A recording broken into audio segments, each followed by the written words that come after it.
Bismillahirrahmanirrahim. Alhamdulillahi Rabbil Alameen. Wa sallallahu ala Sayyidina Muhammadin wa alihi tahirin. Today we are on lesson 10 of our ulum of Akhlaq, ilm al-Akhlaq, our lessons of morality or ethics. And we're going through the topics related to the four faculties, and we're going to talk about around three of the faculties. Faculty Aqliya, we're on right now, and then the faculty of Ghadabiya, the anger faculty, and then the faculty of Shahwiya, the appetitive faculty that deals with the sexual the appetites, desires, and the food and drink appetites and desires. So we're in the maladies of al-Qudwa al-Aqliya, and we start talking about different vices that are associated with the faculty of Aqliya, the potential of the intellectual potential. So in the last lesson, we were talking about, towards the end, we were talking about shak and al-hayra. Al-hayra is like confusion, perplexity, and shak is doubt. So the opposite to these vices of jahl, al-hayra, and shak is yaqeen, is certainty, certitude. So if you want to find the virtue of al-hayra, al-shak, and al-jahl, you look towards the virtues of certitude. Certain conviction, which is in accordance with reality, which is in accordance with the reality. So you have certain conviction, which is in accordance with the reality. This person, when they have this kind of certain conviction, they will not be shaken by the doubts, however big the doubt is. Those doubts that may shake people who are not certain will not shake a person who has certitude. A person who has certitude, when they face an issue, they're like a firm mountain. They're not going to crumble. They're not going to shake apart because of some meaningless doubt or some confused safsata or sophistry. So then I said that there are signs of the people who have complete certitude. First is that these people who have complete certitude, they are the type of people that are having tawakkul Allah. They have reliance on Allah the Exalted. They rely on Allah in their affairs, and they give attention in their souls towards and to the rida of Allah the Exalted subhanahu wa ta'ala. So they care and they give attention to Allah the Exalted and to carrying what Allah has told them to do and to reliance on Allah the Exalted. So this is the first sign of those people who have complete certitude, that they have tawakkul on Allah, that they have reliance on Allah the Exalted. The second sign of those who have this complete certitude is that they have humility before Allah the Exalted. They are humble people. They are humble in front of Allah. Not only are they just humble in their external actions, but they are humble in their very depth of their souls. They have humility in front of Allah, which is both batini and zahiri. They have inner and outer humility in front of Allah. At all times, under all circumstances, they have this humility to Allah the Exalted. That's one of the signs of somebody who has complete certitude. Not only that, but they are humble and obedient to the commands of Allah the Exalted. They have obedience to the commands of Allah the Exalted. Even in the smallest of things, they are obedient to Allah the Exalted. And Allah sees everything we do. Those sincere things that we do, that we may do obediently, Allah knows them. No matter how small, how tiny they are, or how big they are, Allah knows them. Of course, we can view certitude as having levels. We have this gradation. They call in philosophy tashkik. They have gradational levels, or we could say they have darajat. They have levels of certitude. So we can view certitude as having different levels. Hence, a person, when they become certain, they can still climb the ladder to different levels, different floors, different peaks of certitude, higher intensities of certitude. So they can work, this person can work towards developing high levels of certitude. Like a person can develop more depth of knowing Allah the Exalted. So a person can now traverse higher and higher and higher into the levels and stages of intensity of certitude. So there are different levels of certitude then. So you have intensity and weaker levels, and more intense levels of certitude. Now let's talk about the stages of certitude, the stages of yaqeen from a perspective of an akhlaqi kind of perspective. So first we have something called ilmul yaqeen. Ilmul yaqeen. Ilm means knowledge. Ilmul yaqeen. So this type of yaqeen, of certitude, this is like when a person has a permanent conviction which is certain. They have a permanent conviction which is certain. Like, if we want to illustrate this, it is like a man who, when he's walking, he sees smoke. So imagine he's walking and he sees down in a valley or over a hill, he sees some smoke billowing up. By seeing such smoke, this person believes with certainty that there must be a fire on the other side of that smoke. So this person, by seeing the traces of the fire, by seeing the smoke, he becomes certain that there is a fire as well. This is ilmu yaqeen. This is when a person has a permanent conviction which is certain. The second type, or the second level, is called ainul yaqeen. Ainul yaqeen.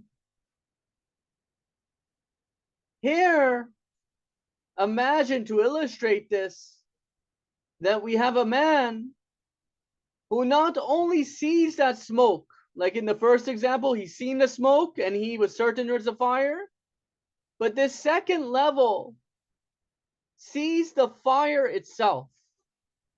This person in the second level, he sees the fire itself. So imagine this guy's walking and he sees the fire itself.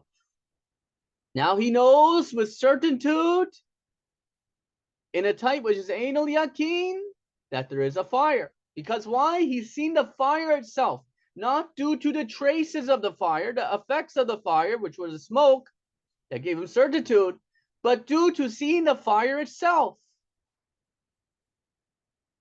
So he knows that the fire exists. He's certain that the fire exists.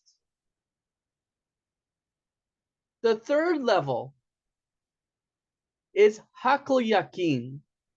Haqqul Yaqeen. Haqq, the reality of certitude. Al Yaqeen is certainty. Haqq is like reality. Haqqul Yaqeen, the reality of certainty. This is a state of certainty acquired when you have a higher level of experience between the knower and the known. The knower is the one who knows something, and the known is the thing which is known. So when you have a high level of intensity of experiencing going on between the knower and the known, this is Haqqul Yaqeen. So imagine in our illustration of the guy who's seen the fire.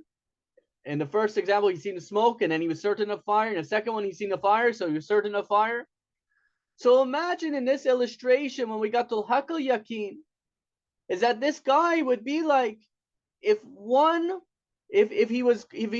he knew the fire by being in the actual fire himself. So by being in the actual fire itself, he knows with Haqqul Yaqeen that the fire exists. That is the highest of these three levels of certainty. There are conditions, however, according to Mola Naraki. Mola Naraki, he mentions conditions for this type. For which type? For Haqqul Yaqeen. He says that the person must be able to receive and understand these truths. So if the person is not receptive or able to understand these truths, they don't meet the conditions for Haqqul Yaqeen. Also, the soul must not be defiled by corruption and sin. Corruption and sin it stains the soul. It filthies up the soul. It clogs it clogs the pathway to see. It dirties up the windshield of the soul, per se, as metaphor. So the soul must be pure. It must not be defiled by corruption and sin to get Haqqul Yaqeen, Mola Naraki says. Another condition he mentions is complete attention must be concentrated to the known thing. The complete attention must be concentrated, focused on the known thing. So the knower must have his complete attention or her complete attention focused, concentrated to the known thing. And the mind must be free of pollution of worldly and low interest, of dunya interests. Dunya can be said to be those things which take you away from Allah, take you away from the remembrance of Allah, take the place of Allah in your heart.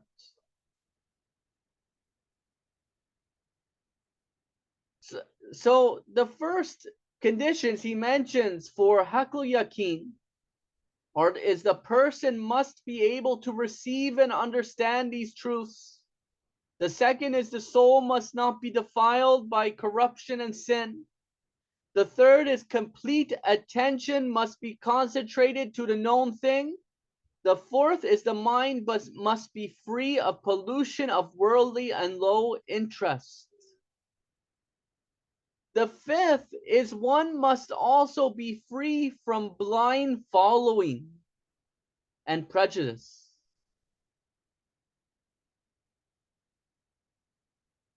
In order to attain the aim relevant preliminaries must also be covered. So in order to attain the aim, which is relevant, preliminaries must also be covered. So these are some conditions that he mentions for Hakal Yaqeen. Now, of course, here, blind following is not, we're not talking about taqleed to a jurist, because taqleed to a jurist, you find a jurist who you believe is the expert in understanding the rules, and you do taqleed to him because you get some kind of itminan that he is the expert to be followed, and that will inshallah give you excuse, and he has to be responsible for everything that he says. But there's areas where you don't blind follow, like you need some kind of rational support, rational understanding to some of the major belief system things, like whether Allah exists, is about the prophethood, about the day of judgment. So there's areas where taqleed is allowed, and there's areas where taqleed is not allowed. So we have to find the right places for taqleed and the wrong places for taqleed, and be free from blind following in those wrong places. So these are some of the conditions which Maulana Raqi mentions for Hakal Yaqeen. So these are 3 stages of certainty, of yaqeen. Ilmul yaqeen, like seeing the smoke and knowing there's a fire, being certain there's a fire. The second is Ainul Yaqeen, where you see the fire itself as example, and now you know the fire exists. Hakal Yaqeen, where there is a high level experience between the knower and the known, like if the person is actually in the fire himself, to know that the fire exists. So this is Ilmul Yaqeen, Ainul Yaqeen, and Hakal Yaqeen.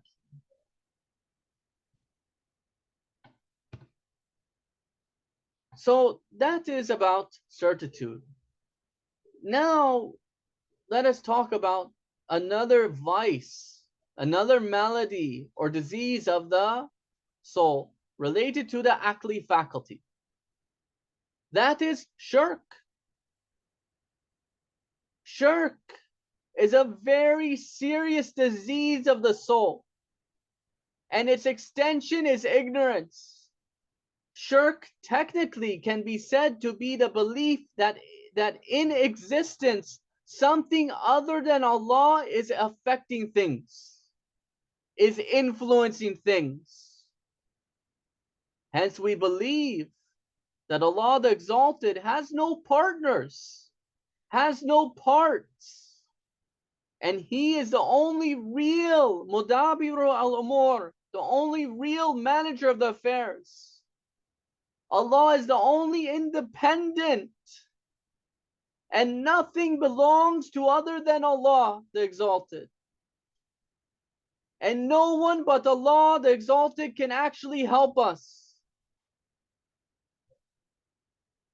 Therefore, we have to be very careful of exaggeration, of gulati trends, and misguided shirky thoughts.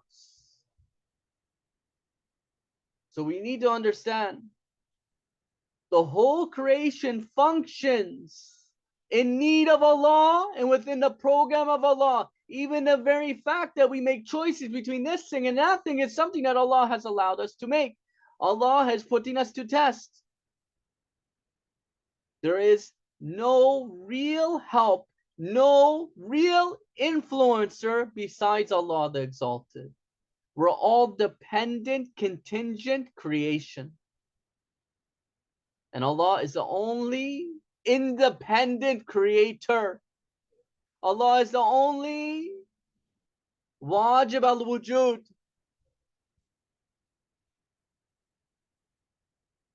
So Allah is exalted. And there's lots of theological discussion over here, and sometimes some subtle sometimes some subtle points and sometimes some big points of differences between Muslim thinkers. But anyways, want to talk about it from the perspective of being a vice in the human soul. Shirk, polytheism, is a big sin. It's the biggest sin. And it's the biggest insult to the intellect. And it's a serious vice and malady in any form in which it manifests in one's thoughts, one's actions, one's beliefs.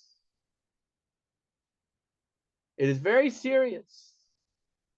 Sometimes it may be more hidden than other times. Sometimes it may be more evident than other times. There's different, maybe we could say there's different levels of shirk. So if a person worships other things, this is called shirk ibadi, polytheism in worship. This type is called manifest shirk. This is apparent shirk, when people worship idols, when people worship other than Allah, that's called shirk ibadi. If one obeys these others, it will be shirk itta'i. Shirk, polytheism in obedience.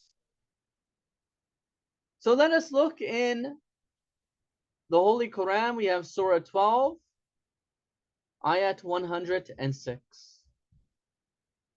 وَمَا يُؤْمِنُ أَكْثَرُهُمْ بِاللَّهِ إِلَّا وَهُمْ مُشْرِكُونَ.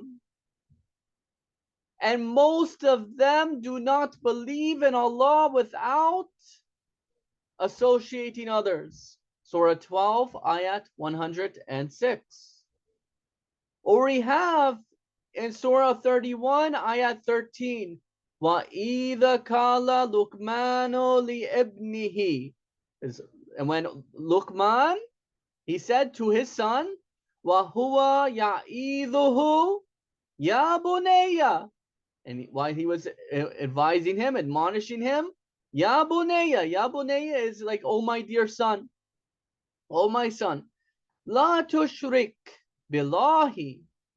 Do not associate with Allah. Do not associate aught with Allah. Do not do shirk with Allah. La tushrik billahi. Inna ashirka la dhulmun azim. Verily, the shirk is certainly like a great oppression. Dhulmul azim. So see, shirk is dhulm. A person who is doing shirk, they're of the zalimeen. Shirk is oppression. So these are two verses we have in the Holy Quran that talk about shirk. This last one, Surah 31, Ayat 13. The opposite of shirk is the fundamental of Islam and the very pure teachings of the Ahlul Bayt, alayhim salam, the authentic line of Ahlul Bayt. The opposite of shirk is tawheed, which indicates that there is no power except that of Allah the Exalted. We can consider tawheed as having levels. So we can consider it as having levels as well. The first is verbal admission of tawheed. Verbal admission of tawheed. That is done by uttering La ilaha illallah without any belief in the heart of such. It's on the tongue, saying La ilaha illallah.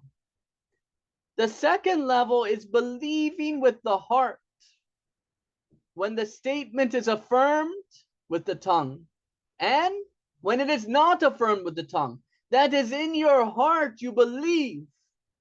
Your heart has absorbed the belief in La ilaha illallah, no matter if you speak it or not. And when you speak it, it's backed by the belief in the heart. And when you don't say it, the belief is in the heart. That is the second level of Tawheed. The third level of Tawheed is the realization of Tawheed of Allah through spiritual experience and what could be what some translate as epiphany. When you realize Allah the Exalted is the only Allah. When you really realize Allah the Exalted.